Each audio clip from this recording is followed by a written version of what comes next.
Sending the request. He said, can we go to my friend so you can see our Of course. Can I show you this? I've been walking around asking everybody if they like Reggie. And then it's like, it's real awkward and I'm like,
Start.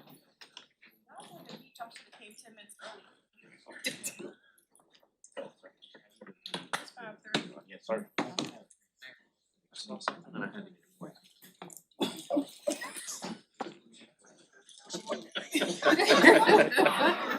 You all like that? You trying to make brownie points? Trying to make Reggie's. I can't play baseball like that.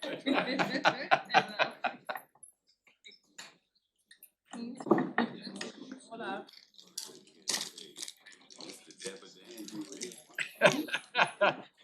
Tell you, guy knows how to wear a suit. Huh? Call you? Just waiting on Kenny to let us know when the I had a long day. Joe's Way Bank goes on sale. On the real job that pays my bills. Not just volunteer stuff that I do here. I don't know What the heck nothing. is this? I know suit at nothing. all. I'm Sergeant Schultz. She's busy over there lunching on She's her. had your size. Yeah. I didn't know we got one. Yeah, there's a lot of fat guys like me out there. There's not a lot of extra suits for our size. Kenny and I share a gavel.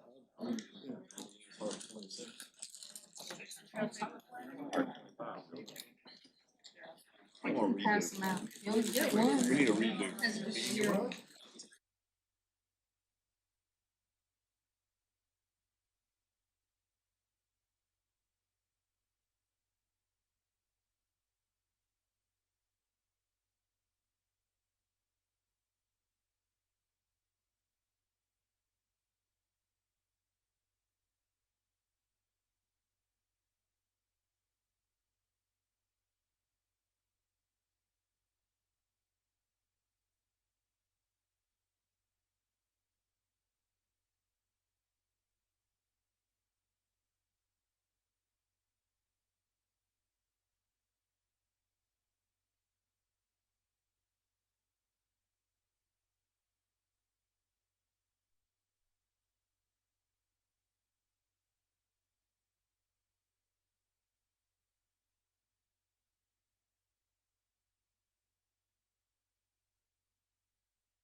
Hello, everyone. We call the order of the City of North Charleston CDBG Committee. And that committee chairman will be Councilman Ron. Thank you.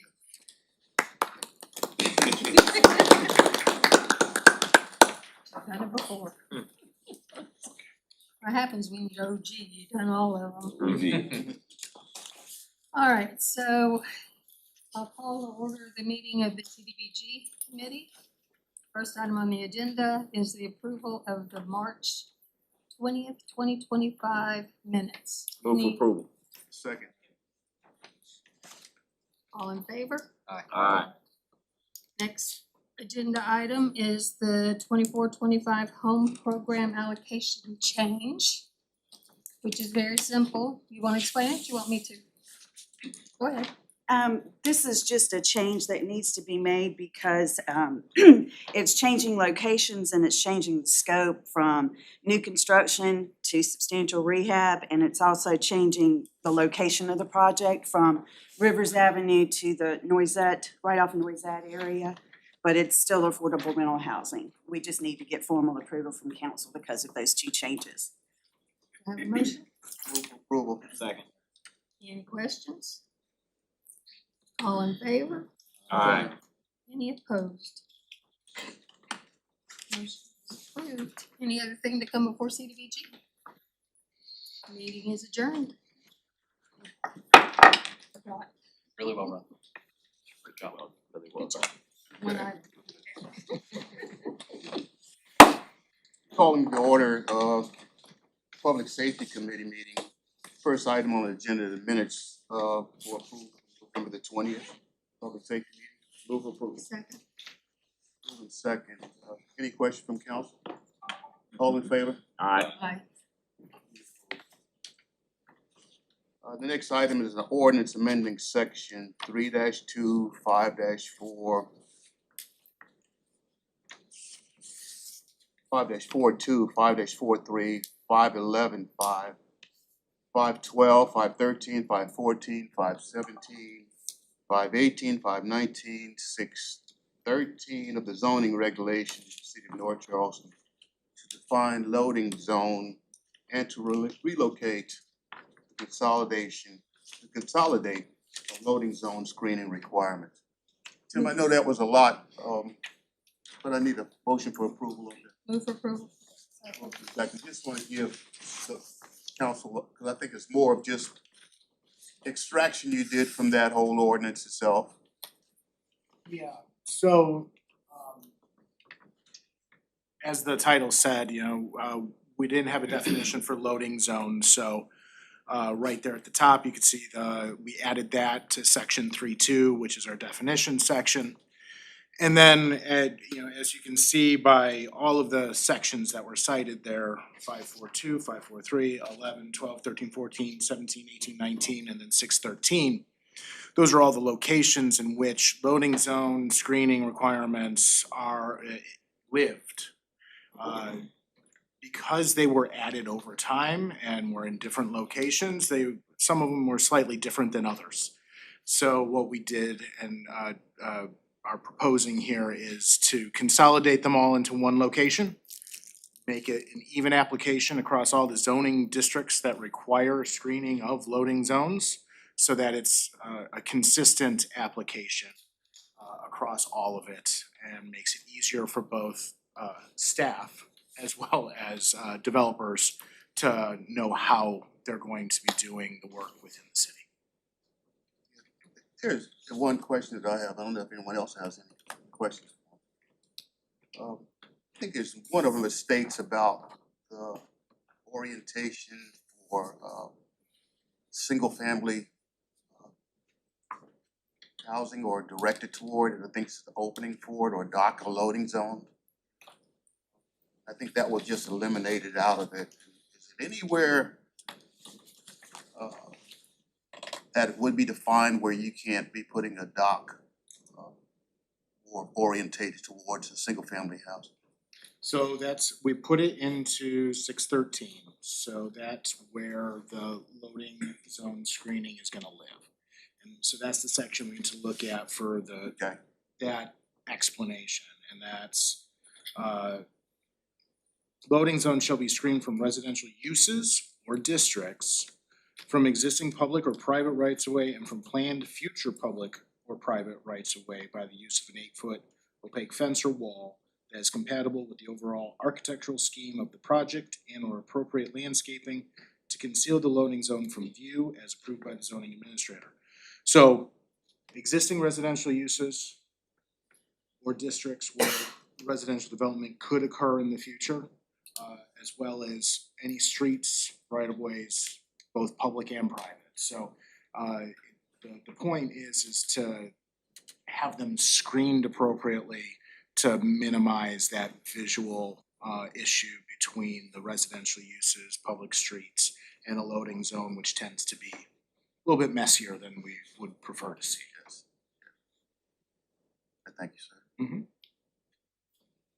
Motion second, all in favor? Aye. Any opposed? Item number 3, it's a request to install speed hump on Deerwood Drive. That's the DOT, District 3. Motion to approve. Second. Motion and second. Any questions from council? All in favor? Aye. Any opposed? Any other items, council probably have for public safety? Next question, Chairman, in District 3, Councilwoman, please, what do you think you guys gonna get up there, did it tell you? Total number? Yeah. I know we have several on the I think list. we have 4 or 5 pending. This one is a state one, so it takes a little bit longer. This is gonna be an 8810. There's 4 or 5 pending. And that's after the state approval though, right? Cause you gotta do the survey or. Correct. That's based upon your listing, right? That's based upon the listing, correct. And Fernwood is,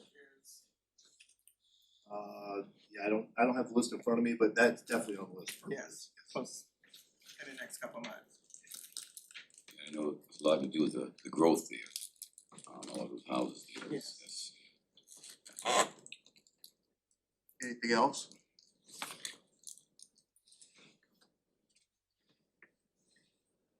Okay.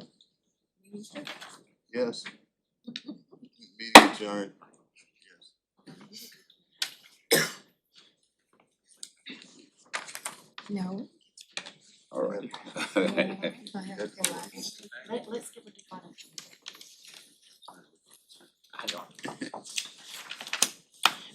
Alright, we'll go ahead and call the finance committee meeting to order for December 18th, 2025. The first item on the agenda is the minutes from the October 16th, 2025 finance meeting. Have a motion, second, any discussion? Hearing none, all those in favor, say by saying aye. Aye. Any opposed, same sign. Item number 2, an ordinance abandoning and accepting drainage easements on TMS 484000073 7940 St. Ives Road, Council District 2. Move for approval. A motion and a second, any discussion? Hearing none, all those in favor, say by saying aye. Aye. Any opposed? Item number 3, an ordinance authorizing the mayor or his designee to execute a termination of lease agreement between the city of North Charleston and the Defense Logistics Agency relating to the premises known as 1.684 acre parcel containing building 1628, TMS number 400-00-00-071. Move for approval. We have a motion and a second, any discussion? Yes, sir.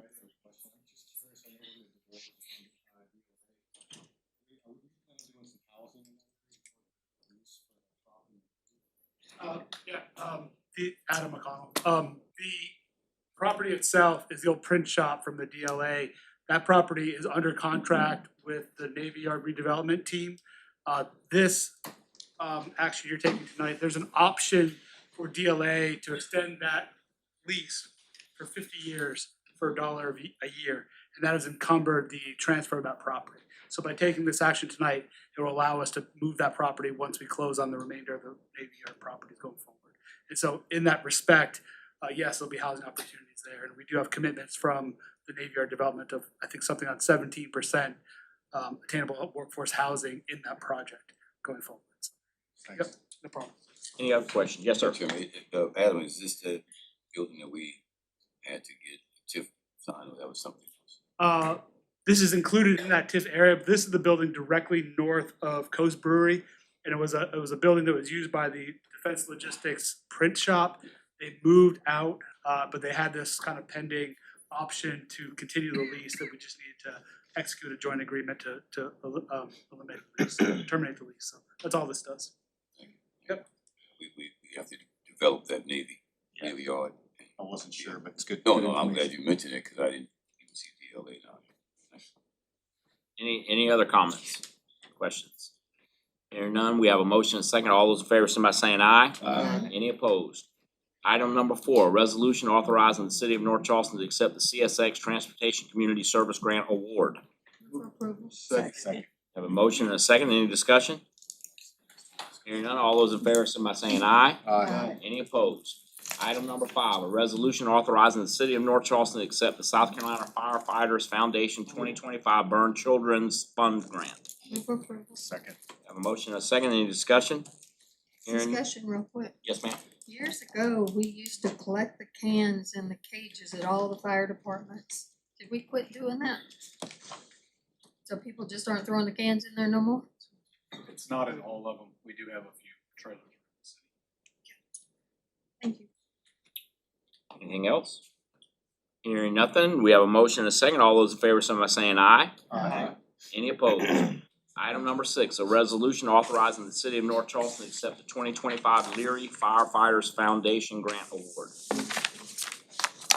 Motion and a second. Any discussion? Hearing none, all those in favor, signify by saying aye. Aye. Any opposed? Item number 7, proposed award for the installation of Eco Raster in the Park Circle grass lot for the amount of $279,000. Move for approval. Second. Have a motion and a second. Any discussion? What account is it coming from? Rob, The building was built with the noise at TIF, and it'll come out of there. After we approve or deny tonight, we'll get an account number tonight. Thank you, sir. Any other questions? Hearing none, all those in favor, signify by saying aye. Aye. Any opposed? Item number 8, equipment purchase for Carner Avenue Wellness Center gym equipment in the amount of $101,114.87 to Charleston Fitness Equipment. Move for approval. Second.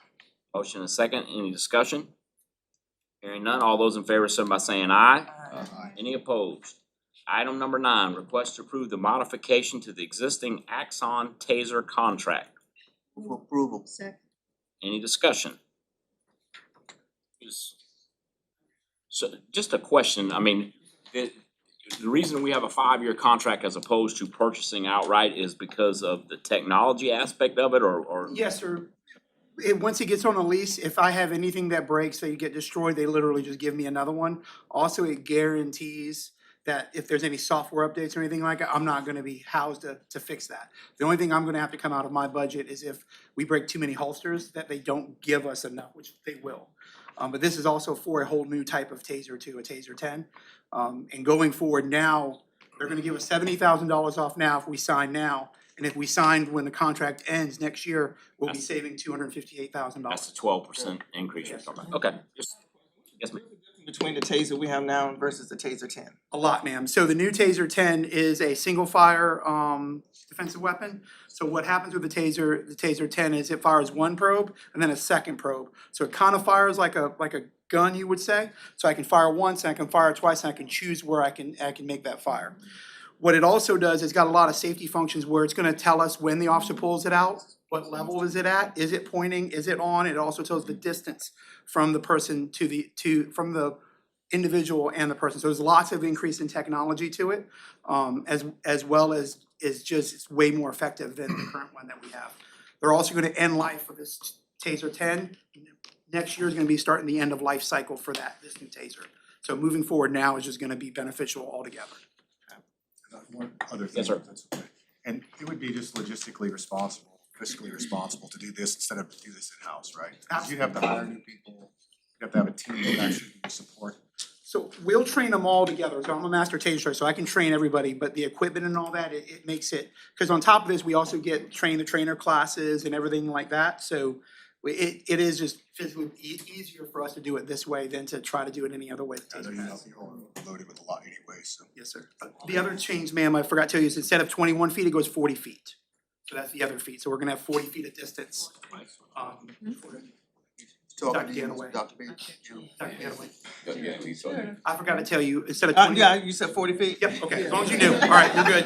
I can multitask over here. Hey, back up some and try it on her. Hey, Chairman. Yes, sir. Another thing too about the taser system, it gives us another force continuum. Instead of us going from presence to daily force, we have the force continuum inside, so we don't have to worry about having a tragic situation. We can actually, just go up to the next level to try to take that person into custody instead of going from presence and it puts that force continuum in and certified the force continuum. Thank you very much. Any other questions? Hearing none, we have a motion and a second. All those in favor, signify by saying aye. Aye. Any opposed, same sign. Any other business to come before the finance committee? Hearing none, this meeting is adjourned. All right, we calling the City of North Charleston Committee of the Whole meeting. Today is the 18th, 2025. I'd like to call the order, defer the minutes from October 16th, 2025, the Committee of the Whole meeting. Second. Any discussion? All say aye. Aye. Opposed? Right. Number two, an ordinance amending section 2-36 of the Code of Ordinance of the City of North Charleston to adjust the times of regular city council meetings. Brian, can you please come up? Yes, sir, Mr. Mayor. To accommodate the public and staff in general, we've requested the council approve to move council from 7:00 PM to 6:00 PM. Hopefully get everybody in bed a little early. Any questions? So what about like these, like today, when we have a 5:30 meeting and then a 6:00 meeting, if they overlap, how you work that out? Those would be on a case by case basis if it interferes with the holidays or whatever, what have you. For instance, today had to be brought before council to move that schedule as well. I have a question as well. Yes, ma'am. Because that's really close to 5:00. Most people do not get off work until 5:00, and I think it's important that constituents that want to come to council meetings will have the opportunity to come without being rushed. And Charleston is known to have heavy traffic, so somewhere between 5 and 6 is gonna be almost, I don't wanna say impossible. I mean, that's why I'm running late today. If it rains and someone has an accident, that's it for the next 30 minutes if you're on the interstate. So I have a concern with that, Any other concerns? changing the time. Any other concerns? One thing we did, Councilman Ganaway is that we actually started the meeting. Normally, committee meetings started at 5. But what we did is former Councilman Tandino Moses couldn't make it here at 5:30, so we basically kind of pushed it back for him. But it normally starts at 5, and the majority of the folks would be here at 5, but we pushed it back. So I think that, like Ryan said, if we get to a point where we see a holiday or something like that, 6:00 just seems to be, and I think, what time did you guys start years ago? 7. Council? Yeah. Always been 7. 7. Oh, 7 7. o'clock. Oh, 7. Committee was normally 5, but council's always been 7. Okay, cool, alright. So we just wanted to push it out there and see if anybody wanted to change. If not, we'll do the vote. See how it works. Or are you thinking about changing committee back to 5 as well? I think we should, unless we have an issue, because we only did that for, Yeah, former well, council. exactly. Yeah, he was only one. So But now you have 2. you got two, right? I have, 5:30 works great for me. I mean, that's for committee meetings. So you need it to stay at 5:30? Okay. But this is only for the. This is only for Only for council. council. Yeah, the council Yeah. meetings, yeah. Which means that, Move for approval. maybe you have an issue with With that. going down No, to 6 second. o'clock. Move for No. approval. Second. Okay, let's vote on it. We'll be in traffic. Yeah. What are we this week, moving? yeah. We need a motion for approval for what time? 6:00 for the Yeah. Council. council meeting. meetings only, not the committee. Okay. Let's do a roll call. Mrs. Jerome, Aye. Dr. Ganaway Paisley. No. Dr. Palmer Roberts, Aye. Mr. Indy, I opposed. Ms. Brown, Oppose. Mr. Hudson,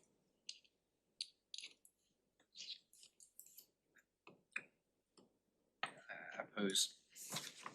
Mr. Skipper, Aye. Mr. Brown, Aye. Mayor Burgess. Aye. Kelly, is that? It's denied. All right, we move on, we'll keep it at 7. Okay. The other side village, video presentation. I don't think we're ready. Hold up, just stand up a second, stand by. Check those numbers.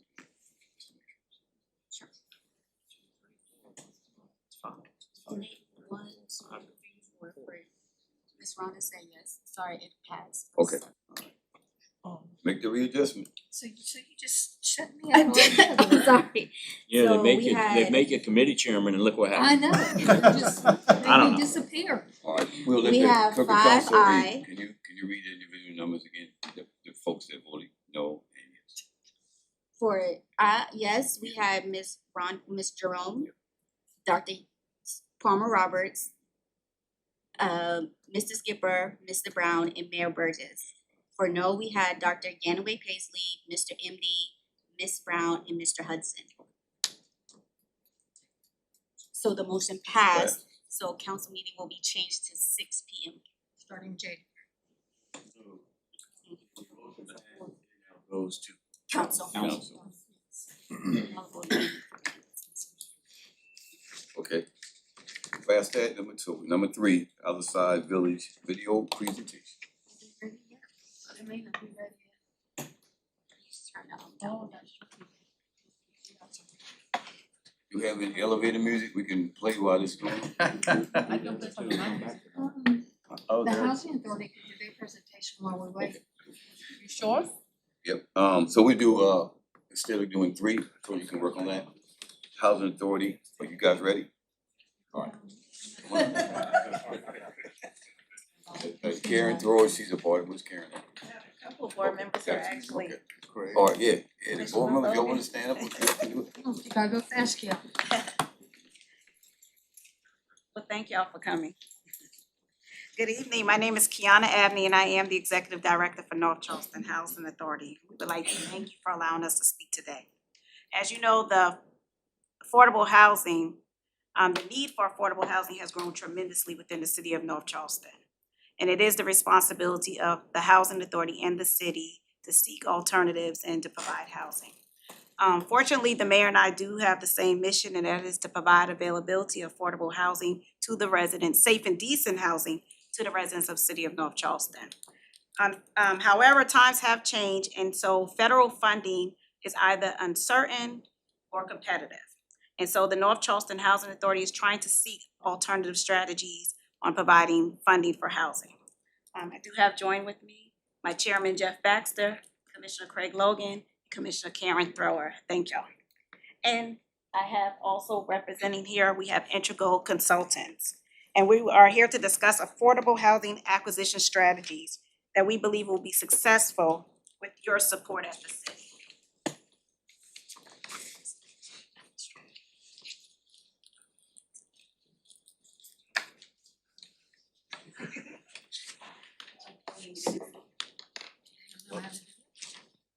Because we're waiting for the Zoom meeting, so we can't Scott, project the it on other Zoom. one. Hi, Just, I'll email the Right. presentation to you guys. just wing it. I'll just She wing can it. make us a copy. Yeah, I think this may work out fine, because I think today is introductory. Hello, thanks Kiana for the introduction.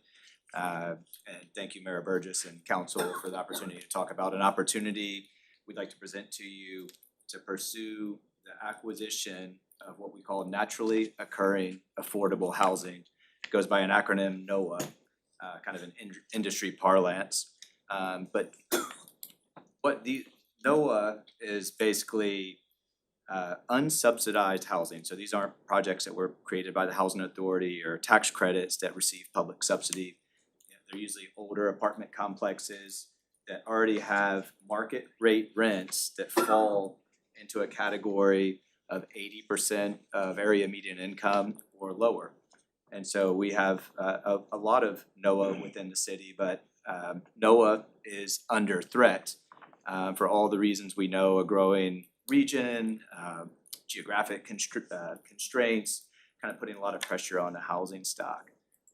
So today, what we wanted to talk to you about was what we think is a unique partnership with Integral Development. We have Daryl Jones and Daryl and Jordan here from Integral Development. They have some backup if I needed on some of the details, but I've become well versed in this along with our board to a point where we'd like to make a presentation to you tonight for consideration to maybe take to the next level of investigation. But what it involves is North Charleston Housing Authority going and trying to search for and acquire naturally occurring affordable housing apartment complexes and utilizing what's called essential function bonds to make that purchase. And so these are tax exempt bonds that are put out onto the market that people buy, fund it. We really can't do that.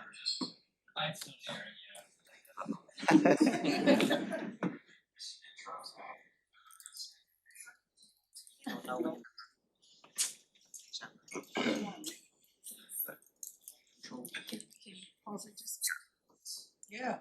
Sure can. That's the other. Other agenda item. We'll pick you up when you're Okay, done. sounds good. It's gonna be a heck of a lot easier than the presentation, I can assure you. Hold on, this is good. That house is the big thing. I need the presentation. This is Salt Lake, yeah. Somebody wave it. This is outside, right? Yes. Okay. Hey, thank you, Housing. This is the other side. Yes. Village, okay? You guys are ready? You ready? You ready, Hiram? Are you ready? Yeah, these guys, they're in Salt Lake, right? Okay, all right, thank you. Welcome. Proceed. Thank you. Just jump in.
Yes. Yes.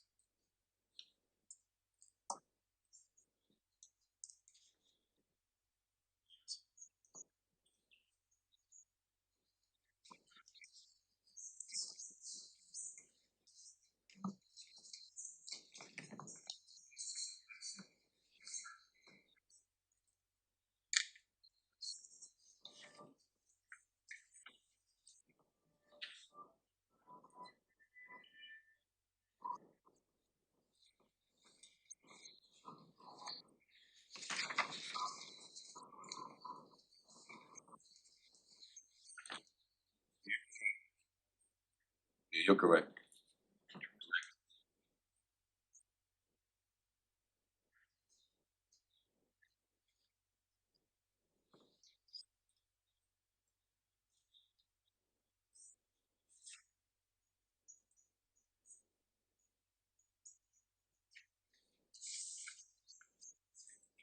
No, they're not. No. No. They're not in North Charleston. The places you just mentioned are not in North Charleston. South Charleston. Yeah.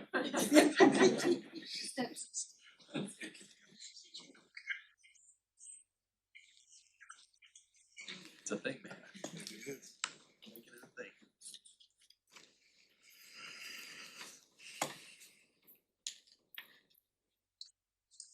Yes.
other side in, which is on-site hotel business. This past weekend, we had our first Yuletide holiday. People showed up, over the course of 3 days.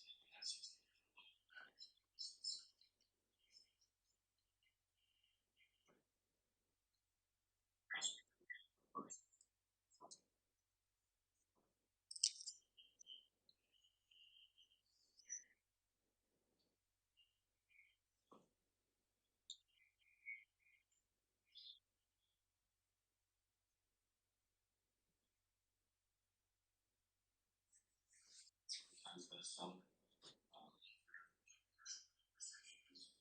Haven't read that, highly recommend it.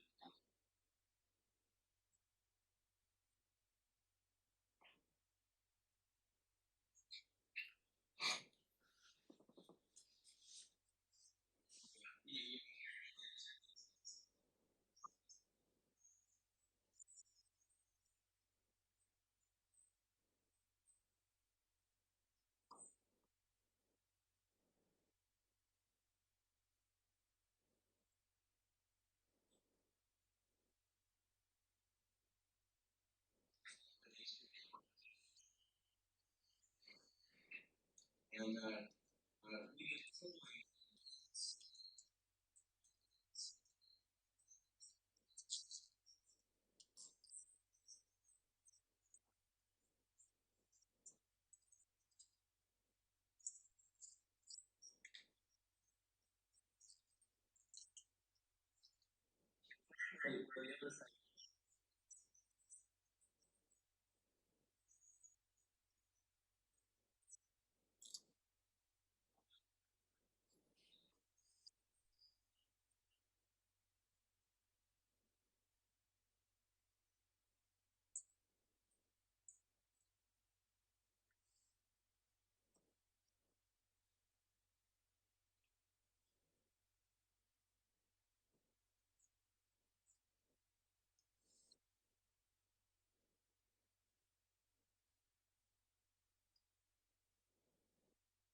Any questions for the other side village?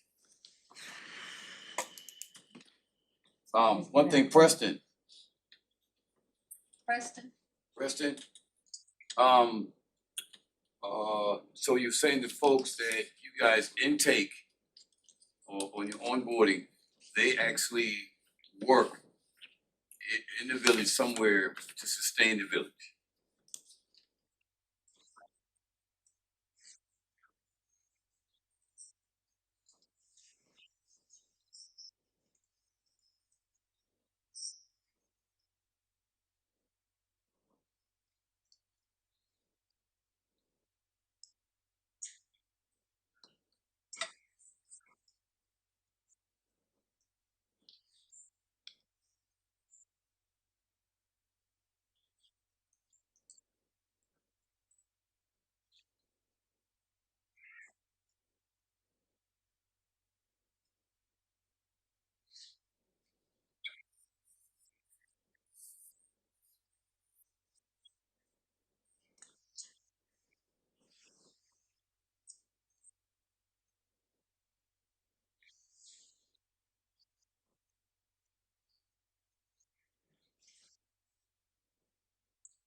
Mayor, I have a question. Yes, Councilman. Can you hear me okay? This is Christopher MD. My question is, what are the startup costs? Who takes on the startup costs if, let's say, this does come to North Charleston? Is that gonna be a requirement where you're taking money from your business and developing and, you know, and also along with the operational costs for, I'd say, you know, first year as those businesses try to catch up and pay for itself? Or is that a requirement that'll be levied on the city?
Yeah, you did, thank you.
Okay, yeah, hold on a second.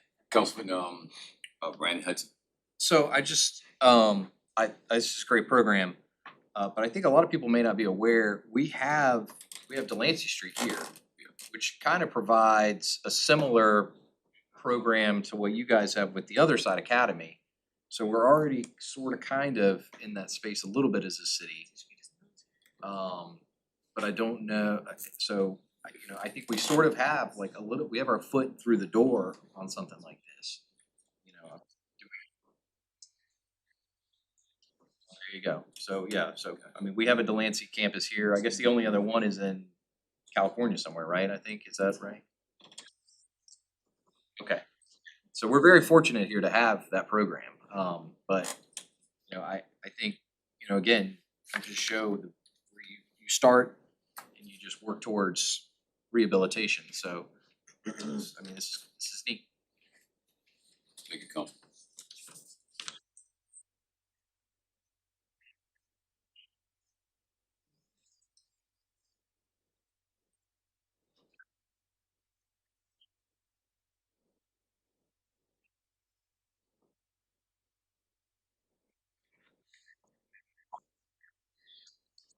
So I think, if I, Yeah, go ahead. but I think Councilman, go ahead. Delancey, I'm sorry, I think the only thing the city gives Delancey is basically the housing, right? Every other component, I think they're self-sustaining. I know they moved me. I hired their moving company and we've hired their landscaping company. Their landscaping donates a bunch of parks. They landscape a bunch of parks for the city. I mean, it's an incredible program. That's the same, that's those guys on the naval base, right? That's them, yeah. Yeah, they moved me too. Yeah, There you go. yeah. Yeah, so I Adam? mean, Yeah, that's right. It's also known as SC Strong was the other program. yeah, that's right, they rebranded. Same thing, they basically lease property to them. They help actually with their construction team renovate and then they live there and they operate their businesses out of there. So They renovated my wife's old house too. Yeah, I mean, they're great. that's the same program. Okay.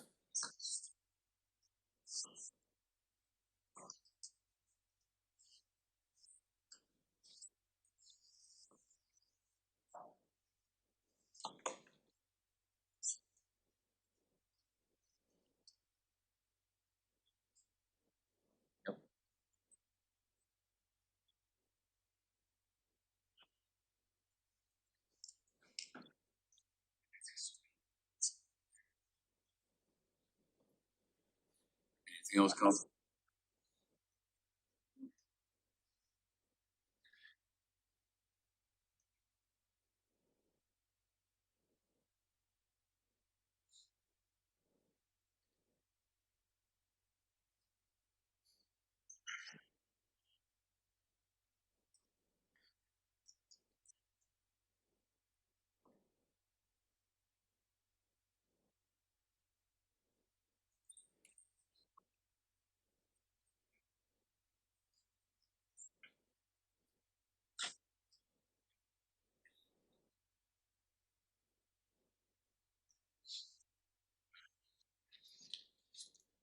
Aaron, Preston, and Joseph.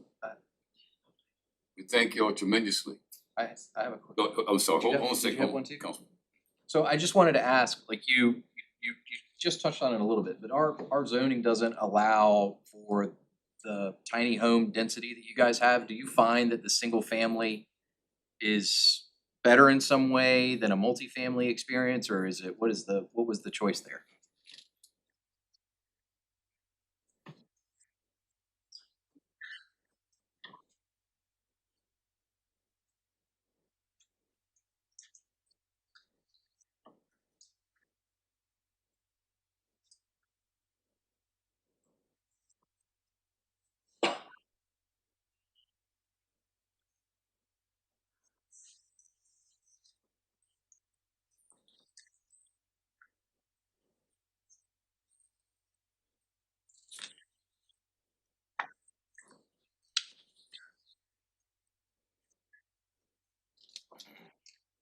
I just meant like townhomes and apartments versus the little tiny homes.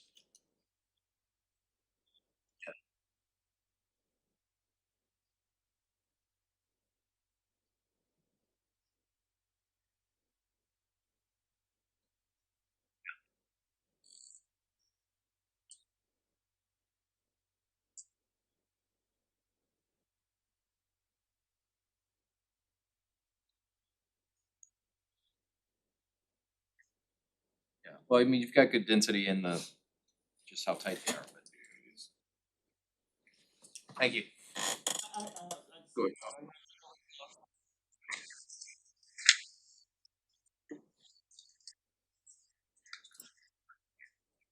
We have one other question. I really just wanna make a comment. I like your human first framework. It reminds me of Maslow's pyramid. I think it's important to have safety and love and a framework. But I do wanna say that regardless of whether it's in a single home or a multifamily, that without the wraparound services, it wouldn't be effective. So I appreciate the wraparound services that you all offer. I was impressed. I was in Utah. I did the tour, which is why you gentlemen are here tonight.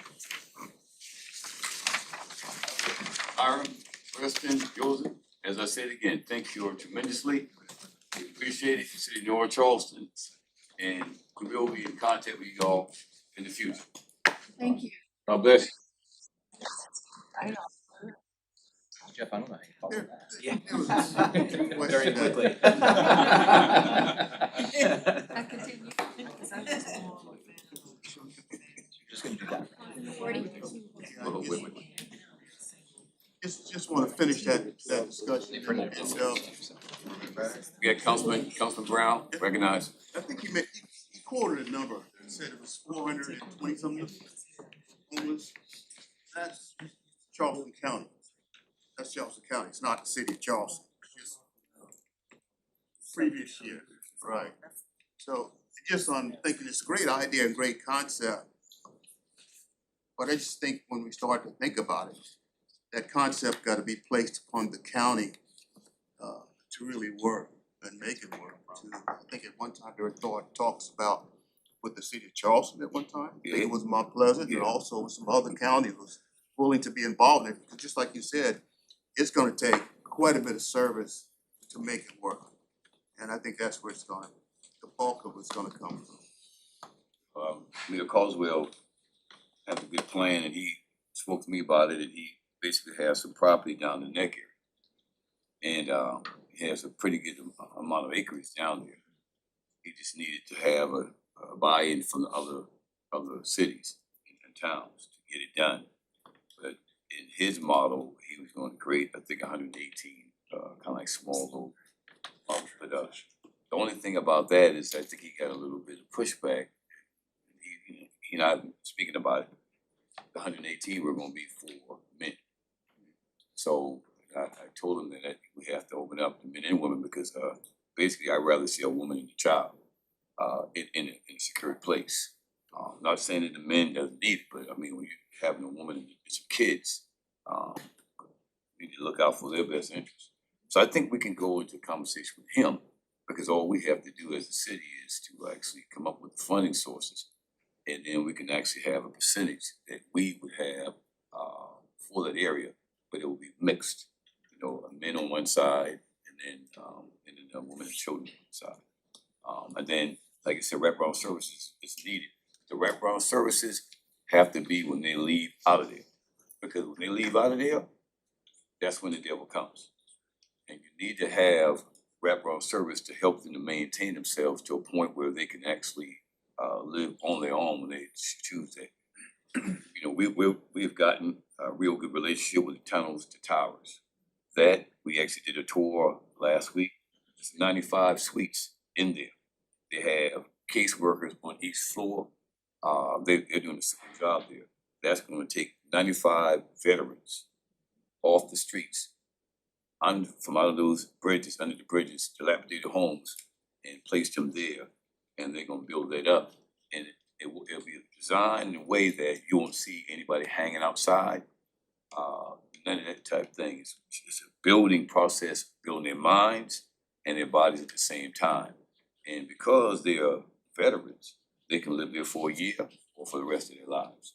But so we have a lot of things going on. We just really need to continue to work along with them. We'll have the ribbon cutting very soon. Make sure it comes. May or June, I think is what he said. Yeah. So, all right, now we'll have the housing authority. Great. Say unpause. Unpause. Go to slide 4. No, I'm just let's stop right there. So just to jump right back in on this, what we want to talk about today with you is utilizing the essential function bond to buy naturally occurring affordable housing. I'd like to hit it high level. I think hopefully this leads to a follow-up discussion to get really down into some of the details, and that would involve bond councils from the city and the housing authority and other folks to make sure, you know, those details check out. But we'll talk about that, kind of the city's role that we're asking for, some of the benefits of this, and then some examples, and then the framework that we would use in kind of looking at different complexes. Next slide. So as I mentioned, I think I covered this, it's older properties where the market rates on these properties are at or below 80% AMI on their own without subsidy. And interestingly, it is the largest source of affordable housing in the country.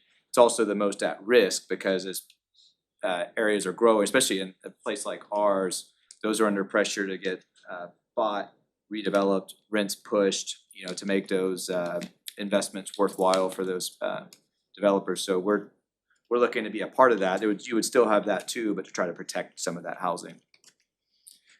So the reason we like this approach is it's way more cost effective than the tax credit programs on a per unit basis. I mean, there is so much layering in tax credit deals that it really drives up the cost per unit. It's competitive. There's a lot of wasted efforts to pursue a project and you may or may not get the credits. We're dealing a little bit with that on Eagle Landing. Faster to deliver than new construction. And I like this avoidance of the treadmill effect. It's like great to go do new affordable housing, but if we're losing existing affordable housing out the back end, then you're staying in the same place in terms of unit counts. And probably in our case, we're going backwards. So I think this is a way to do both. And then we like it because this is subsidy free. This is using the markets to go out and issue tax exempt bonds to do this. We're not using tax credits from the federal or state level. And then lastly, this is a potential revenue generator for the authority, which positions us better for the future. Just like the previous presentation, there's a lot more uncertainty on different programs and funding streams that we've relied on in the past. And really this didn't just start this year, but in previous years, some of these programs have changed. It's much more difficult to rely on the traditional programs that are offered out of HUD. This aligns well with the Housing Our Future plan that the county spent a lot of time on. That's a great report. If you haven't read it, there's a lot of great stats in there about our current housing situation. And, you know, we got, you mentioned Mayor Cogswell pursuing things in the city of Charleston. I think we've got a real opportunity to partner with the city to work on things up here. And we're losing quite a bit of units, as that stat says, between 2014 and 2018, losing 500,000 of these units a year. Next. So this is the basic structure, and in its simplest form, the housing authority would try to find a property that meets the criteria and acquire it. And we would work with a bond intermediary or trustee to go out and you know, underwrite it with the help of our development partner Integral to issue those bonds and purchase the property. That's the simplest way to describe it. But we can't do that unless we have some support from the city, because to get the full benefits of the bonds, we need a credit rating, and our housing authority is too small to do that. We don't have enough asset base to get a credit rating. We inquired and did some research, and Integral did a lot of legwork on this, but basically there's a way that the city can offer a credit enhancement for us that then allows us to get the full benefits of the bonds. And hit the slide one more time. You'll see up there, then there's anticipated deal terms, which are much more advantageous, and I'll get into those benefits here in a little bit. So let's go on to the next slide and talk about the credit enhancement, because that's really what we're here to do is, as a housing authority, and our board was unanimous in wanting to propose this to city for consideration and then have some follow-up meetings to see if we can make this work. We're asking for what's called a moral obligation to the housing authority. So it's almost like a guarantee, and the attorneys can talk to you exactly like how all that works, but you're not pledging the full faith and credit, but if there was a default on the bonds, and this, like, the city could legally not do anything about it, but it would impact the city, just in terms of reputationally in the bond market. So there were a lot of questions in our meetings that came up about how this affects credit ratings and things like that, and they're like, the reviewing agencies would look at it, but there is an asset in this case. So whereas like a community center, if you had a $10 million community center, you're looking to pay back that $10 million bond over time.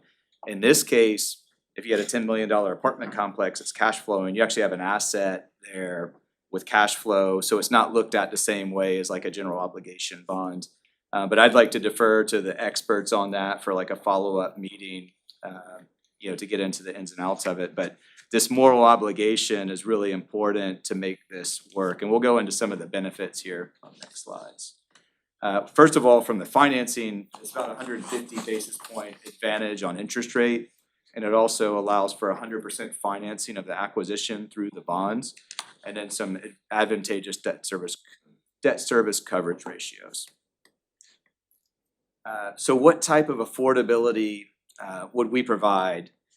In exchange for that city support, we would be committing to keep a minimum of 80% of the units at or below 80% AMI. And I like the chart on the left because that's kind of abstract until you look at what does that mean from annualized income. And you can see that range from household size 1 to 4, $62,000 a year to $88,000. And then kind of eligible city jobs, there's a lot there. There's a lot of other professions that are well within those regions, and that's what we talk about as workforce housing. Next slide. One other thing is we would be willing to talk to the city about a set aside of units that could be designated as essential workforce. So maybe this is city employees or nurses or teachers, something of that nature, where then there's a rent reduction as well. That can be worked into this. So these are the types of things that can layer in. While this is relatively new within the last year in terms of a financing mechanism for our housing authority, this has been around for a while, and there's a lot of examples throughout the US, various cities. Some of the larger housing authorities can use it directly because they are able to obtain a credit rating, but like in the next example in Alexandria, on the next page, in this case, they're a smaller housing authority, and the city there provided a moral obligation to purchase the senior housing complex that's shown there. And so this would be the model that we're after. So the next slides will be a lot more text on them, and I don't think we need to go through bullet point by bullet point. I'll kind of give you a big overview, and then we have all these support documents to provide, and then kind of a detailed framework that we'd like to put in front of you for consideration. But the gist of this is when Integral goes out and looks to source and screen properties, they will be using conservative underwriting criteria, because we aren't looking for a high-risk acquisition where a lot of things have to go our way for that to work. The idea is for it to be conservative in nature and very achievable in terms of from a financial perspective. And then, like when we look at the closing side of that column there, there are a lot of reserves in place. So this is the belt and suspenders for the deal. There's a operating reserve funded for 6 months, 6 months of debt service reserve. There's a capital improvements reserve, and then there's a fund replacement reserve. And this is all the belt and suspenders to protect the deal for the authority, and then also, by association, the city in terms of that moral obligation. We would never want the bonds to be in default. And so we would have an agreement in terms of how we want to, and it's negotiable, but how we would structure a framework and that criteria. I mean, we believe that for us, we're looking at 80% of the units to be maintained as affordable. No more, the second point is more on the lower side. We wouldn't have any more than 15% of units to have North Charleston Housing Authority subsidies. So that would be the housing choice vouchers in there. So this wouldn't be a thing where it's like 100 housing choice vouchers in one complex. It's really focused on workforce. And so we've created a cap on the number of vouchers that would be utilized. City would have approval rights for refinance and whatnot. And then there's a guarantee fee paid to the city at closing, and then an annualized guarantee fee at that quarter point each year. So that, and one thing I think would be interesting is if that then recycles back into some kind of housing fund, where we can really get like sustainable funding in place within the city to kind of keep growing and multiplying. This is relevant here though, the distribution of net cash flow. So this is an operating apartment complex. When cash flow is coming in, it first has to satisfy the first three. I mean, at closing, we'd have these reserves fully in place. But over time, those would always have to be replaced if there's free cash flow before moving on to the item 4, which is a guarantee fee to the city, which I mentioned was paid annually. And then from that point, proceeds can be distributed, but 25% of those next proceeds go to fund debt service to 12 months. So there'll be a year of debt service payments in a reserve account for those bonds. And then at that point, it would go to items 6 and 7. So the assignment note is part of Integral's compensation in this. So they're incentivized for this deal to work, because if not, they risk not getting repaid or getting their kind of fee in this to source the deal.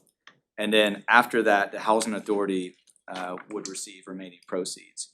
And so over time, that is an amount that could really build up and be an important source of income. And then, if we did a couple of these over time, it builds up a funding stream that's not reliant on HUD, it's not reliant on the state, it's not reliant on tax credits. So we find that very attractive. Next. On the acquisition process, Integral is the group doing all of the underwriting. There's a lot that would go into that. And they would do it based on the framework that's agreed to. And so areas of the city, all the things we talked about in terms of the underwriting criteria, in terms of how their projections would be set out on those conservative methods. And then it would be up to the housing authority and the city to then approve that. But the idea is that that framework that's agreed to before we start all this gets us all on the same page. So then when we do find a property that meets the criteria, we can move quickly and be competitive in the marketplace as a buyer of apartment complexes. How would that affect the current residents who are utilizing the old system? They shouldn't notice any difference, because what we would be pursuing would be an apartment complex that's already at these levels. So that's that naturally occurring piece. So those rents, for example, like the rents in a lot of these places would already qualify for like our vouchers in terms of rent reasonableness and all that. So that's the beauty of it. These are already naturally occurring affordable. What's gonna happen is a lot of those will get sold over time to developers that will then do big investments in it, jack the rent up, and then they become unaffordable. So we'd like to intercept a few of those, and then as a housing authority, because of the terms we can buy it at, we maintain that 80% and control rents moving forward. Much more efficient delivery of affordable units long-term. Will it still be like, will you still have the voucher system also along with it, or would it be discontinued? It could be, I mean, if there were, Yeah, that is an interesting thing, like, and that would be a detail, if there were, let's say that an apartment complex had 50% voucher units, what happens then?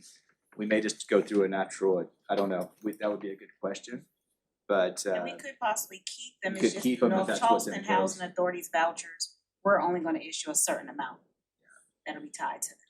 But I think if there was like, if it was 50% vouchers anyways, I still think maybe we say, okay, well, in that case, those people can remain. It wouldn't be to move people out or change rents, really to keep it exactly as it is and maintain and keep and have it properly invested in over time, keep the upkeep.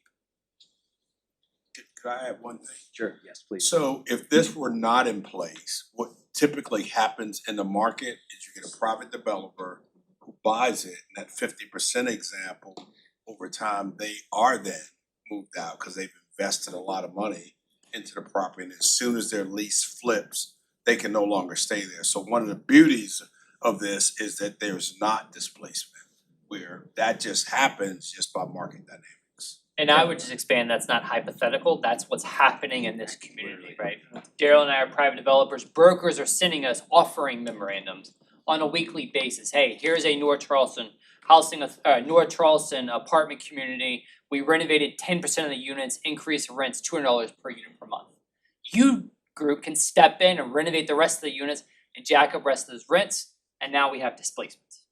And that's the thought here, is how do we prevent that from happening?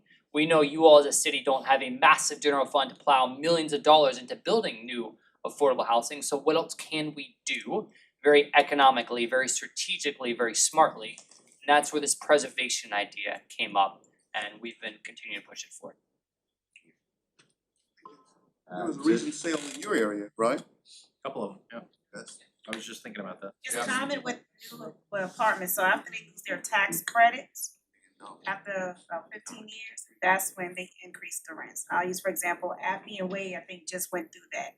And so Appian Way was affordable, and then they lost, their tax credits were up, you had a new buyer, and their rents went straight up. So a lot of people had to move because they could not afford what the increase was in rents. Even if they had a voucher, they still could not afford it because it was not rent reasonable.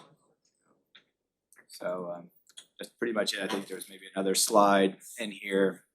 Due diligence, like if we were to be successful, get one under contract, there's all the typical due diligence requirements, but then there's some enhanced due diligence things like extensive lease audits, and then the property conditions assessment is taken very seriously. We're looking for, it's okay if a thing has like a little bit of age on it and needs some some light enhancements. This is not a program where we'd be going in and taking on something that needs like massive overhaul.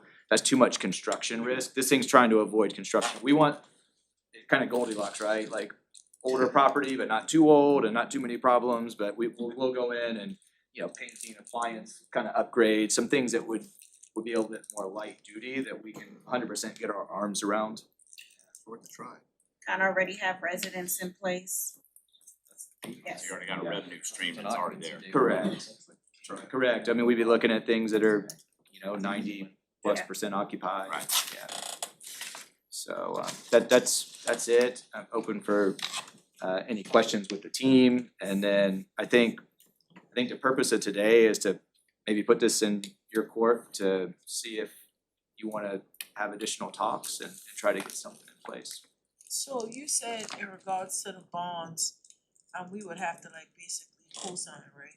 It's not co-signing, Well, I mean, it's called a more, you could think of it that way, it's called a moral obligation. And I'm not an expert in that piece, there's like bond folks, so on the calls we were in, there's like a bond counsel. The city has their bond counsel, they can have that discussion, I think that's where like the attorneys could get together. And that's the first question, right, like how does that impact the city, like what could it do to your bond rating? And I wasn't finished with my oh, question. I'm sorry, yeah. So the rest of my question was that would affect our bond rating as a whole or just this specific group?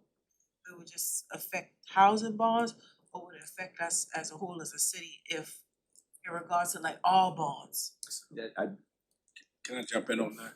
That's the question. So first of all, we can't really answer that SEC. There are investment bankers that are certified that has to, and we will have them at the table and you can independently talk to them because we can't really advise about that, but the spirit of this program is to not affect the city's bond rating. Yeah, but we And gotta take also- consideration of that. Councilwoman, Yeah. also, we have Rob is there, Jared, we have a bond attorney as well. Whatever we do, we're gonna look out for the best interest of the city and get that information and make sure it's clear and concise before we bring it back to you guys. Okay. That's why we have a bond attorney and a bond financial person. Okay. Mayor, and Yes, and ma'am. we have done Yes, this before in the past with the housing authority. Oh, okay. This wouldn't be the first time. Which property? Now that you're asking, it was when they were in the First Citizens Bank on Ash Phosphate, who was there? George Saldana. George Saldana, yes. George Saldana. I don't remember the property, but we did a letter of credit Okay. for the housing authority. Councilman, So what kind of timeline do you need from us on this? I mean, as soon as possible or? I think we feel like the time is now to move it forward. There's not a specific timeline, but we took our time, had some extra meetings. We wanted to make sure that we understood it before coming to you, and we feel like it checks out. We had our general counsel, they have a bond team too that represents the authority, not anyone else, and he's like, yeah, this checks out. So I think we're at that point to where this is valid. I think Councilman Skipper, you've had some Couple discussions different on this meetings, yes, too. sir. Yeah, some meetings, so. And if I could add also, and this is not to rush you, because that is absolutely an appropriate question. There is a time sensitivity. So right now, this all work, the program's been there for a while. Oh, I'm on your team, But man. Let's God, do it. I know, Let's do it. Yeah, no, you don't have to it's sell me. really gotten hot in the last 2 or 3 years because interest rates spiked. Yeah. So the difference between a taxable conventional rate and a tax exempt rate is pretty wide right now. As rates, as we know them, comes back down, our advantage, and we can no longer acquire this without any capital investment, and that's part of the spirit of what we're trying to do. There's no money required to put into these properties to buy them. So that's the real time sensitive. Thank you guys for doing this. Happy to. thank you. And, thank you, Jeff. Also too, I wanna say this, Integral has been trying to work with us since my first day as a mayor last year. And they've got a lot of good advice and they're trying to help us to actually manage our housing situation, which is tremendous. If you actually 1984, that's when we had the Georgia Green and Ben Tillman. And we've had directors, housing directors, Mr. Sam Ruff, we have Gaither Blackwelder, George Santana, David LaRoche, Gary Scott. And I worked with most of them after when I came out of college. But this young lady right here has been really, but nothing about trying to get our people. We always say it, me and Ms. Ganaway talked today about some things. We always talk about how we are trying to be our brothers and sisters keepers, right? We always talk about affordability. We always talk about low income. We talk about income based. We talk about all these things. Oh, we need to do this, we need to do that. And that's why I'm glad that you guys stuck in there, hung in there with us, to look at what was going on for us, give us a good broad brush of what you can do and how we can help people. And I thank y'all tremendously for this, because this, you're right, you guys been coming since last year. And you stuck in. We're taking that as a compliment. No, you have. No, you have. I mean, you kept coming back and saying, hey, some things you wanted to do. So we got to do what we need to do as a city, and so we appreciate you. And Kiana, thank you so much for what you're doing over there. And Karen is our housing coordinator from the city side, and Karen is working on a list for all council. We have far as I'm concerned, we have the most housing and affordable situation in Section 8 in between the 3 cities. Mount Pleasant, I don't know if they have anything with it, but anyway, we do, and we have a lot of it that we need to continue to fill. It's ridiculous, it's hypocrisy, but we have places that people need to live in, and we can't get them in those places. So we, as a city council, we elected by our districts and as a whole to do that. And that's one of the biggest things that I wanted them to come to talk to us about what we can do, not only for temporary, but for permanent. And then build some type of relationship with our housing authority where it's really, really tight. And we when we need to refer people, the thing they would tell us, I'm sorry, we filled up, but we'll try to find something else.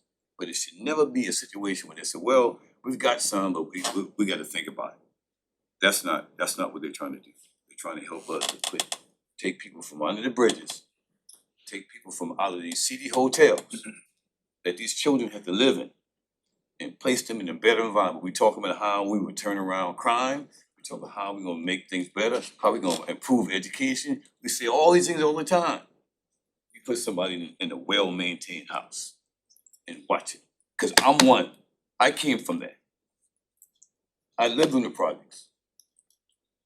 And I know that all you need to do is have somebody to care enough for you, and you do the rest. So thank y'all tremendously. Thank you. We've got Adam, Transportation Sales Tax. TSD. Yeah, from one really challenging opportunity that we have to another. As you may know, It's gonna be wild. the county is evaluating whether or not they want to pursue a public referendum for a transportation sales tax next year. That half-cent sales tax would be an extension of the existing half-cent sales tax that's there now. There's been a lot of work that's been done. A few weeks ago, Eric Adams, who's the Director of Public Works for the county, came to give a presentation. There's been a number of outreach that's in our communities. There's been some surveys done. We have some results of that, and then we've put together at least a preliminary plan for what the city's proposal will be to the county for this half-cent sales tax. Now, just to be clear, the county is the final arbiter of this program. It's gonna be, they are in control of this. Thank you guys. And so all we can do is put forth our best proposal to them, and I wanted to outline that today for you, if that's okay. Kelly, do you mind driving? Do you want me to drive? What do you want to do? Just if you go to the next slide, I'm gonna skip the first two for brevity. So this was presented a couple weeks ago. This is just what the half-cent sales tax has done to date. And so that includes, a couple $1 billion of infrastructure spending, over $1 billion in transit and Greenbelt funds, which have been allocated, that has got if you go to the next slide, this is the highlights here basically. And so in the city of North Charleston, the projects that were funded are Palmetto Commerce Parkway 3, the new interchange at Palmetto Commerce, and then also funding the initial ramp up of the Low Country Rapid Transit, which is coming down the line here soon. There you go. So that was what has been done. Now, what needs to happen next? And so we went through and we've got some public input. We didn't want to put forth our proposal or our presentation on this until we understood what our residents thought. And so I think there's been over 1,600 respondents overall to the county's surveys. And of that, I think about 10 to 20% were from the city of North Charleston. This data you see here is just from people who self-described or residents of North Charleston. So just to be clear on that, this is not from the broad county perspective. This is just of our residents. I think that's an important piece of information. What we heard from them basically was, do a better job of maintaining the infrastructure that we have currently.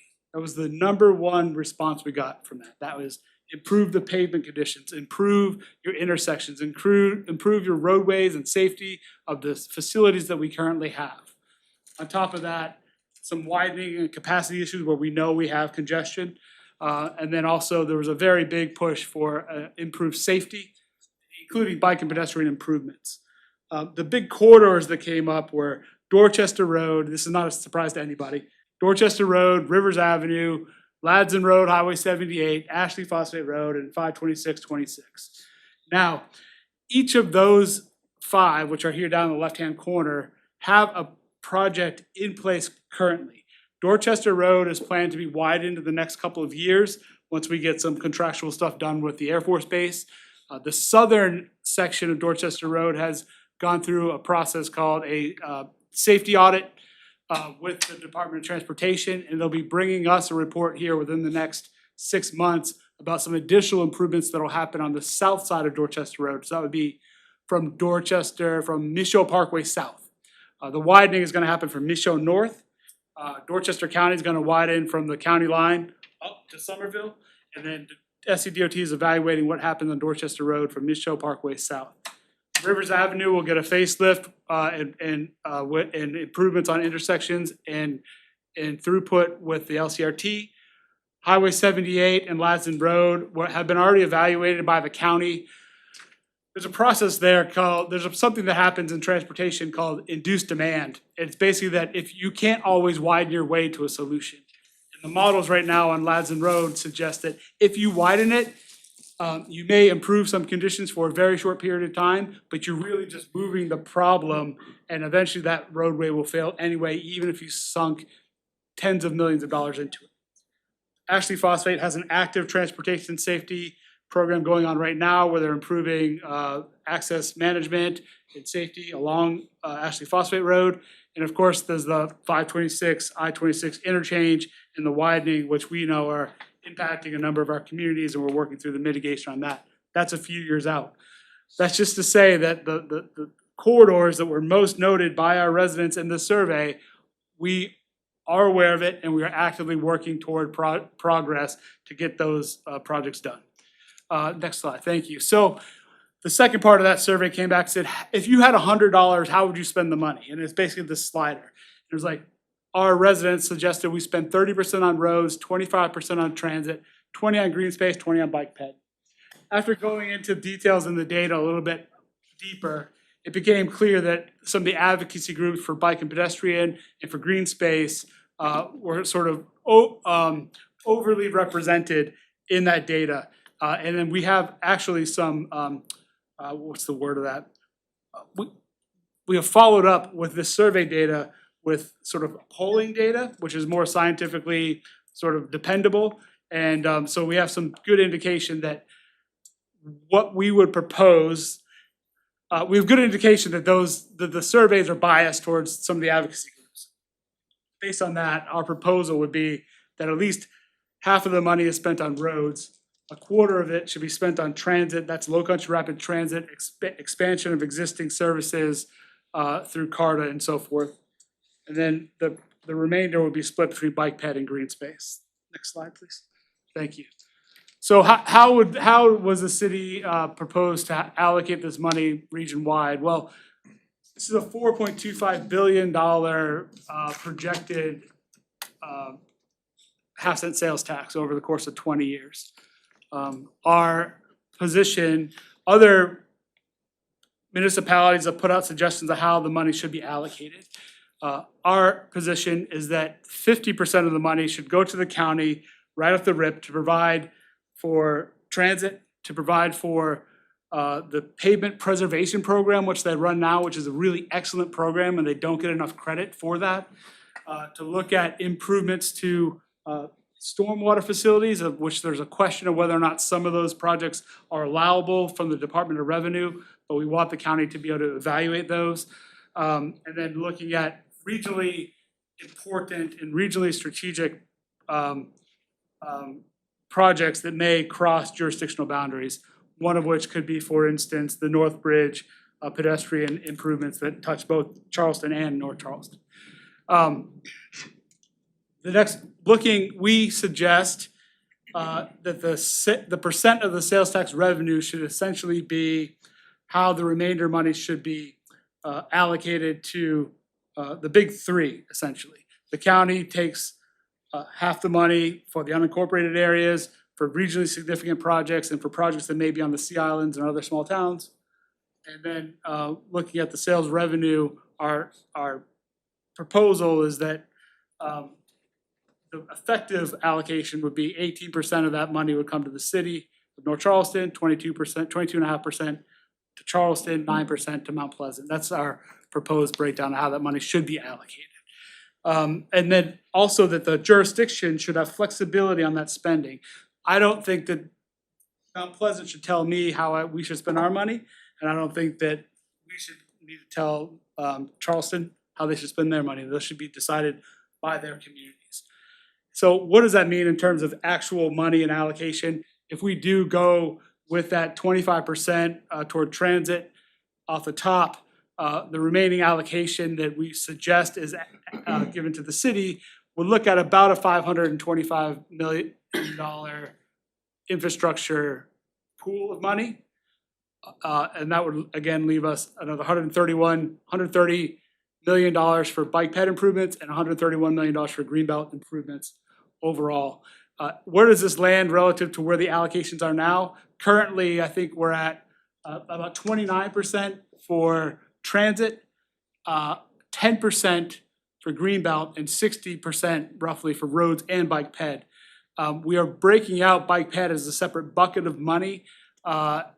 Region-wide, the county has decided that that's of great importance because we have disinvested in bike and ped, and we know it creates a significant safety concern, particularly in our city where we have some of the highest rates of pedestrian to vehicular injuries and deaths in the entire state. So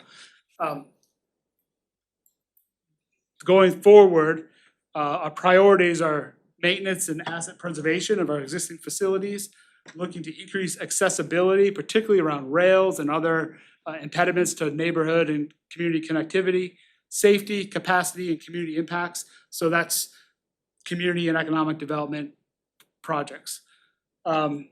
Also, we'd like to evaluate whether or not we can update some of the regulations and how some of this money is spent. There are very, very stringent controls on this money from the Department of Revenue. They have very strict guidelines. There are some interpretations of that. We would like to see and would like to advocate for the ability to utilize these funds for additional stormwater facility maintenance and improvement, for mitigation of impacts to our communities from transportation projects. That means sound walls and other improvements to our infrastructure as we're trying to mitigate the impacts of the growth that we've all been experiencing. We also want to make sure that we can use the greenbelt funds not only to protect and conserve important habitats and conservation land, we also want to make sure that that allows for public accessibility and that we can use those funds in order to provide trail systems, walkways, and other things to provide recreational opportunities and people to get into nature and into parks, particularly as we look to create more housing opportunities and places for people to live. We need to make sure that we are maintaining a quality of life and some additional opportunities. So the next slide is really the slide y'all been waiting for. These are the proposed projects. And so what we've done, we've broken them down by regional projects, infrastructure project, and bike ped projects. We've gone through, and I want to thank the executive team. I want to thank Meg, Public Works, and Planning and Zoning on trying to whittle down the enormity of the city into a few projects here. Because there's more need than there will be money. And so we have to establish and identify the priorities. Our number one priority is something called an integrated transportation system. What this is leveraging technology on the existing systems. This is like when you drive down Rivers Avenue and you hit a light, and then you hit the next light, and then you hit another light, and then you hit a train, right? That's because the systems we have in place right now are not up to modern technological standards. What we're suggesting is that we get essentially what would be a command room for transportation in the entire region that would be funded partly through this half-cent sales tax, that when we get days like today, when a bridge is closed for 9 hours and we need to be rerouting traffic all through the area, there are people on the ground in a war room with cameras who are saying, open up those lights and let them fly. And so that's one thing that we are suggesting, that we make significant investments in that type of technology, because we are not going to be able to build our way out of the track of problems that we have. We have to make sure that we're getting the most out of the systems that we have in place now. And technology, there are technological advances that can get us there. We want significant allocations to the pavement preservation program and increases into that program. Stormwater preservation program, if we can get the Department of Revenue to say that's okay, let's please do that. let's look at the North Bridge project, which many of you are aware of, and then look at the impact of transportation projects, including sound walls for mitigation sound and so forth. The infrastructure projects, these infrastructure projects are related to major, a lot of overpasses and some widening capacity projects. I'll go through them quickly. Mall Drive is right here. We have $1 billion hospital coming this way. We have no safe way to get across the overpass on the rail here. When Low Country Rapid Transit comes and we got 1,000 employees at the hospital, that road we know backs up at 5 p.m. when you're trying to get out of City Hall. We need to create increased capacity on Mall Drive in order to provide adequate access to that important public facility, public health facility. Rivers Avenue, that's the Rivers Avenue at Durant overpass. We have money set aside for that we had with settlement from the port.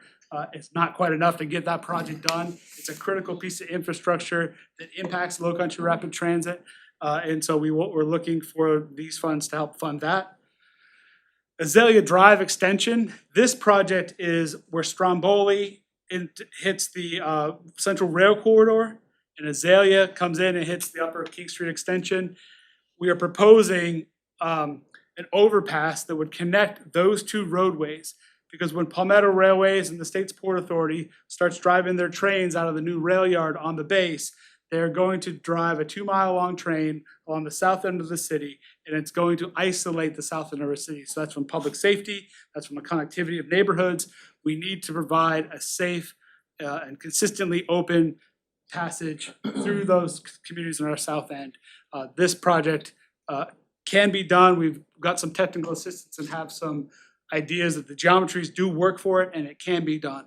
The next one is Noisette Boulevard. That's in the north end of the base. As you guys may know, the Navy Yard redevelopment is going to be a very important part of the city's future down the road. What we've been hearing is that the Port Authority, Palmetto Railways, will likely be running some trains to the north. In fact, more so than what had ever been envisioned in the previous record decision with the Army Corps of Engineers. Also, with the port buying the old paper mill and expanding that site in the next 10 to 20 years, there's going to be a lot of traffic that's running between the new rail yard on the base up to that new port facility if and when it ever gets built.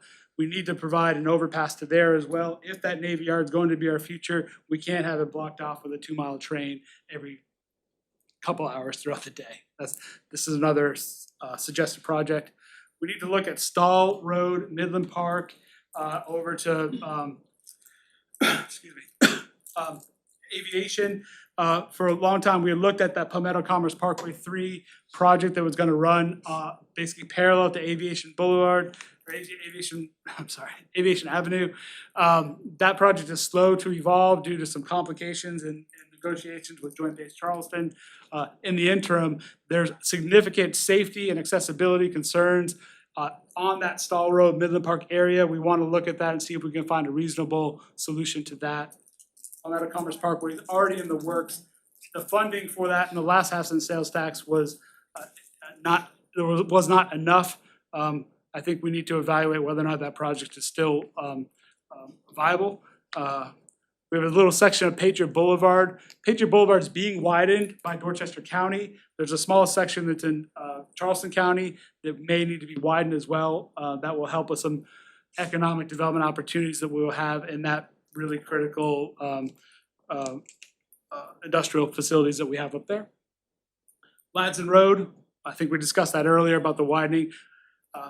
The county has evaluated it. They decided that it wasn't a viable project at this time, but we would like to see them reevaluate that, because in 10 years, if we know that 70% of the new homes and people moving here are coming to Berkeley and Dorchester County, those roadways are going to be severely impacted by that growth, as 70% of the jobs are here in North Charleston and in the peninsula.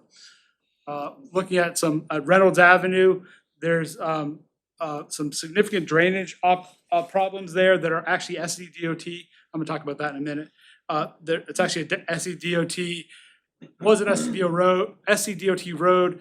The city took it over. We wanted to make some improvements on Reynolds Avenue, but we can't because we have a $16 million drainage problem underlying there. Remount Road, the State Department of Transportation has done a safety audit on Remount Road as well. They're gonna be coming back with some suggestions as to how to improve safety and throughput on Remount Road. And we wanna make sure that if there are betterments to that project, that we have some adequate funding for that. That's a lot, and not all these are gonna get funded. These are projects that we're going to be proposing to the county, and they will ultimately decide which projects move forward. Bike ped projects, just a few. We've done a study along the Low Country Rapid Transit. We know that there's $150 million of bike and pedestrian improvements that could happen just along the 20-mile stretch of LCRT, which will help improve accessibility, reliability, and those last mile connections we need to make sure that that significant transportation investment that we're making is utilized to its highest capacity.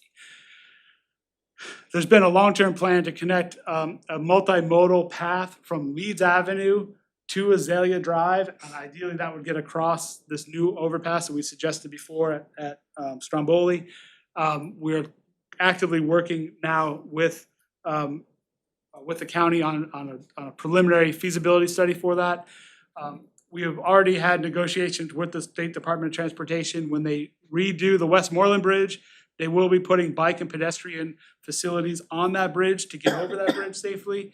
If we are able to get the North Bridge project funded as well, this will provide a really critical linkage between the 526 bridge and the new North Bridge connection, and it'll be along that sort of waterfront area along Azalea and Leeds Avenue, county facilities, and so forth. Then there's the Noisette Creek Trail, which is, we spent a good bit of our previous greenbelt funds acquiring lands along Noisette Creek, along Philbin Creek, and we've done some in Ingleside as well.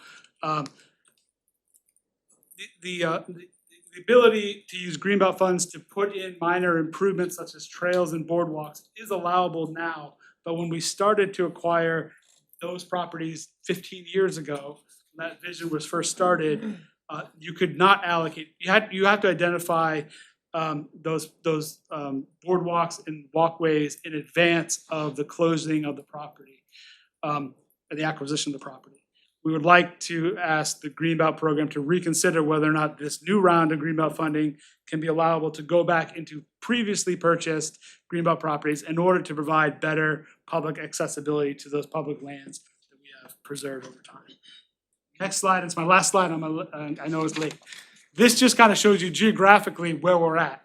Green are active transportation sales tax projects.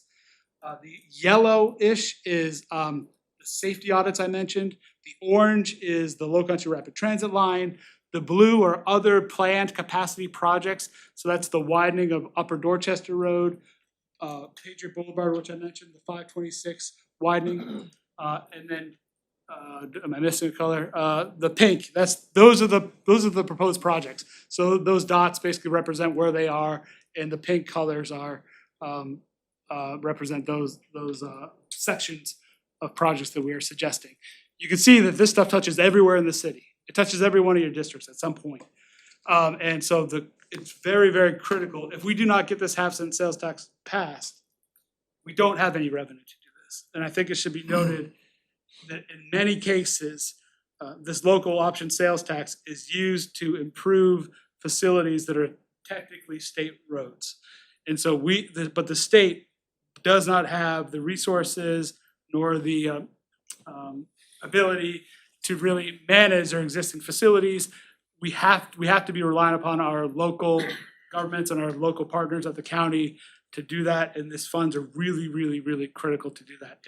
Doing nothing's not an option, but we can't do anything without these funds. So that's sort of where we're at, and that's a lot, and you guys will get a copy of this, but I'm happy to answer any questions.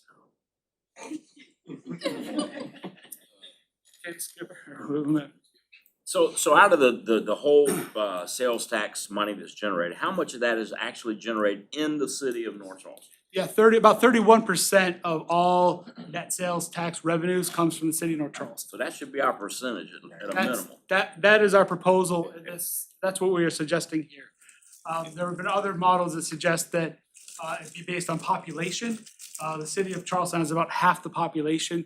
They generate about 38% of the tax revenue.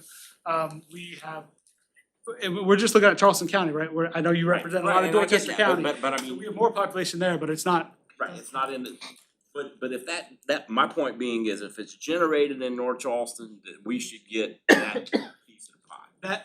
That is what we are advocating for, and I would say that part of the sales pitch that is being presented to the voters of Charleston County is that half of the sales tax money is coming from elsewhere.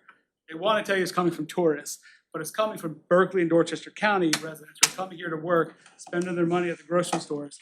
And when they're here, they're our citizens. When they're here, they're using our roads. We need those resources in order to accommodate the rich economic environment that we help create here in the local. And then my second question would be from, they had a little trouble getting it passed here not too long ago. That's correct. Is there a plan to list specific projects? Because I think if they don't list specific projects, right, and exactly where that money's going to, they run the same risk that they ran. It won't pass. So we can have all the plans in the world, but from a marketing standpoint, if they're not prepared to list item by item, we're gonna be in trouble. So I don't know who's controlling that, Mr. Mayor, but that's gonna be the key to the whole thing. It's the county is aware of that, and that's why all this polling data came out, all these survey data is coming out. Certainly, we've had a lot of conversations, both with the mayors. I've been working a lot with the transportation professionals from Mount Pleasant and downtown and the county, and actually in other municipalities as well. And it's very clear, the 526 extension to Johns Island is dead, okay? We have done a lot of outreach with bike and pedestrian folks, with the Coastal Conservation League and their partners. There are very few people who believe that we don't need this sales tax. Everyone is affected by our transportation systems as it is now. We've underinvested in them. It's just a matter of what it is, and I think you're exactly right. The county's very aware that they need to be more transparent, and they need to make sure that they're listening to the public, because I think there's a lack of trust there. Part of our job is to make sure that we are advocating for our people. The county's hearing that, and that they are echoing that message when they go to sell this to the public. I feel like I met somebody from an agency who was supposed to be working on our community outreach. But I never heard anything back from them. There was an agency working through the county, through the SC. I just met him one time and he said he was supposed to be doing community outreach in my area, but I never heard back from him. Specific to the half cent sales tax or to another program? Yes, specific to the half-cent sales tax at a different event. Okay, I know that there are a lot of boots on the ground. We're not running that program. I know that the county. I haven't heard anything from them since the time I met him, but he was telling me they were supposed to do more community forums and would be reaching out, but I haven't saw any efforts after I spoke to him that time. Okay. Well, I know they have one tonight in Mount Pleasant. I know they've been bouncing around to different municipalities and different civic groups and councils having conversations. Hopefully they'll reach back out to you. Yes, sir. Councilwoman. So can we add a wish list to this list? Well, you can What? explain to me, and I wanna, before you answer this, I wanna kinda answer Councilman Skipper.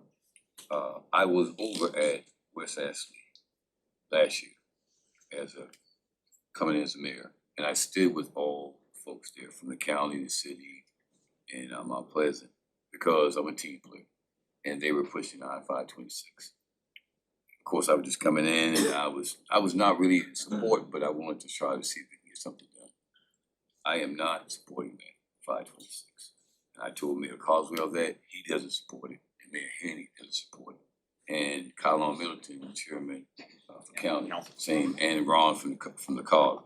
So this is the issue right now, and Adam's statement to us is this: if we base it on the population, the city that has the most population will get the better the funding. But we can't base it on that. if you look at it, and not because we're North Charleston, but everything goes through North Charleston. If North Charleston shuts down, nothing's going to flow. So if you look at the majority of jobs, they're in North Charleston. Folks coming from Somerville to work here, Berkeley County, Goose Creek, all these cities to work in North Charleston. And that's why when Adams, he's pushing our wish list, right? It's done not because we're trying to be greedy. It is a fact. And I agree with my contemporaries, Coswell. If North Charleston really needs help, they have to depend on City of Charleston to be moved. Mount Pleasant has to depend on North Charleston to be moved. The three mayors are all together. That's why we're out and about talking this up. But at the end of the day, we are asking for our fair share. And it's not based on population, it's based on what really is happening. This is the economic engine for the state. And if this doesn't work, City of Charleston can't work. If this doesn't work, Mount Pleasant is not gonna be able to do the things that they would like to do. So that's why Adam is basically putting a list together. Realistically, we have other things to do too, but we were looking at things that they can't ignore. They cannot ignore. Now, when we get down to the, all the brass taxes and all this, then we'll have to really battle for it. But we've been doing that from day one. And I'll support them, but it has to be a situation that our city is taking care of. Because our needs, if you're gonna build a low country rapid transit system, which is gonna improve the time to get down to these jobs, because a lot of our citizens work downtown, and a lot of our citizens work in West Ashley.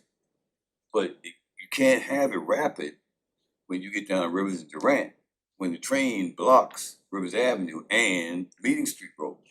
You can't even call it that. You need a flyover. So those are some of the simple things that we need to continue to push. And it's realistic. That's just one of them. So that's one we're trying to tell them that they need to take a look at if North Charleston is not working and those wheels are not turning, then I'm sorry, Mount Pleasant and City of Charleston, they're gonna suffer as well.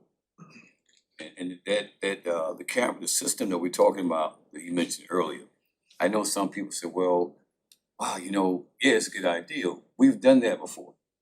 We did it when we consolidated dispatches together. All the dispatches in the City of Charleston, Charleston County, Mount Pleasant, all of them housed in one place.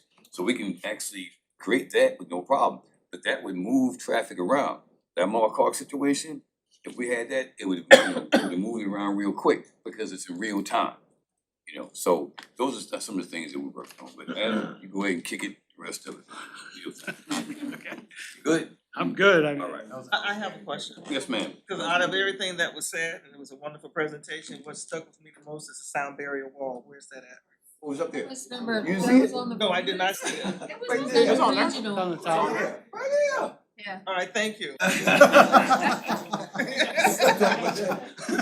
that was a cheap. Yeah. It's up there. It'll keep me from calling the mayor every day. Yeah. You We're call me aware. too now. We're working. Yeah, no, we're on the right page. Everything is good? All hearts and minds clear? This meeting go ahead. I'll have, the clerk will send this, presentation to you. There's a QC code of the survey. You guys can take it. If you haven't taken it yet, you can add additional projects if you have them. You can send them to your constituents. The more they hear from our community, the better off we'll be in the end. Push out the message. We need to have this half-cent sales tax. It's really critical to our future. Thank you. And also, thank you, Adam, also too, we're gonna have the special election for the 10th city council person with District 1. And I can't wait. That's gonna be, I think, January the 13th. So get that information out so we can become a complete team again. And early voting is December 29th. Great, thank you. Other than that, all hearts and minds clear? This meeting is adjourned.